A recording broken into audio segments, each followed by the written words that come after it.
শিমুলপুর গ্রামটি যেন ঠিক রূপকথার বই থেকে উঠে আসা কোনো ছবি। চারদিকে সবুজ গাছপালা, পাখিদের কলকাকলি আর গ্রামের বুক চিরে চলে যাওয়া আঁকা বাঁকা মেঠো পথ, সব মিলিয়ে এক মায়াবী পরিবেশ।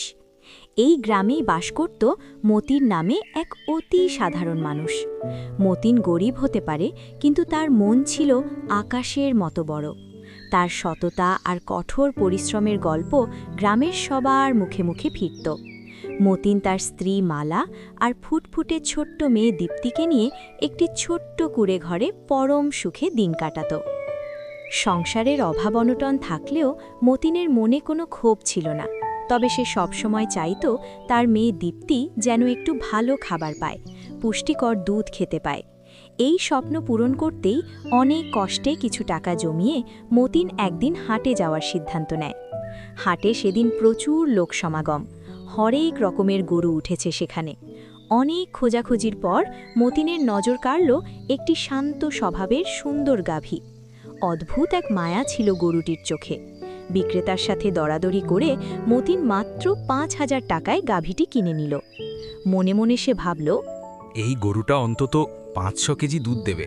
সেই দুধ বিক্রি করে আমার সংসারের অভাব দূর হবে, আর আমার মা জননী দীপ্তিও পেট ভরে দুধ খেতে পারবে। খুশি মনে গরু নিয়ে মেঠো পথ ধরে বাড়ির দিকে রওনা হলো মতিন। বাড়ি ফিরেই মতিন তার স্ত্রী মালাকে ডাকল। মালা উঠোনে এসে সুন্দর গাভীটি দেখে আনন্দে আত্মহারা হয়ে গেল। এমন সময় কোথা থেকে যেন দৌড়ে এলো দীপ্তি। সে তো খুশিতে আত্মহারা, বাবার হাত ধরে লাফাতে লাফাতে বলল, কি মজা বাবা, আজ থেকে রোজ আমরা দুধ খাবো। দুধ দিয়ে মা মজার মজার পিঠা বানিয়ে দেবে। মেয়ের খুশি দেখে মতিনের সব ক্লান্তি দূর হয়ে গেল। সে দেরি না করে একটি মাটির কলসি নিয়ে দুধ দোহাতে বসল। মালা পাশে দাঁড়িয়ে তৃপ্তির সাথে দৃশ্যটি দেখছিল। কিন্তু যেই না গাভীর দুধের প্রথম ধারাটি মাটির কলসিতে পড়ল, অমনি এক অলৌকিক কাণ্ড ঘটে গেল। চোখের পলকে সাধারণ মাটির কলসি ঝকঝকে সোনার কলসিতে রূপান্তরিত হল। মতিন আর মালা একে অপরের মুখের দিকে তাকিয়ে হতভম্ব হয়ে গেল। তারা বুঝতে পারল এটি কোনো সাধারণ গরু নয়, এটি একটি জাদুর গরু। এই গরুর দুধ যেখানেই স্পর্শ করছে সেটিই সোনা হয়ে যাচ্ছে।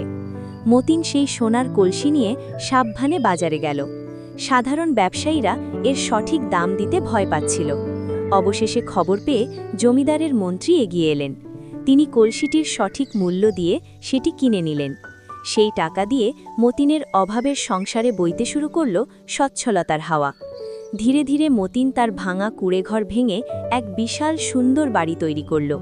তবে এত ধনসম্পদ পেয়েও মতিন তার সততা হারায়নি। সে গরিব প্রতিবেশীদের সাহায্য করতে শুরু করল। জাদুর গরু শুধু তাদের ভাগ্যই বদলায়নি, বরং মতিনের সততার এক অভাবনীয় পুরস্কার হয়ে দেখা দিল। গল্পটি থেকে কি শিখলে বন্ধুরা? সততা ও কঠোর পরিশ্রমের ফল সবসময়ই মধুর হয়। মানুষের প্রতি দয়া আর নিজের কাজের প্রতি নিষ্ঠা থাকলে ভাগ্য একদিন সুপ্রসন্ন হবেই। গল্পটি কেমন লাগলো অবশ্যই জানাবেন। ভালো লাগলে নিয়মিত এমন সুন্দর গল্প পেতে সাবস্ক্রাইব করে আমাদের চ্যানেলের সাথেই থাকুন।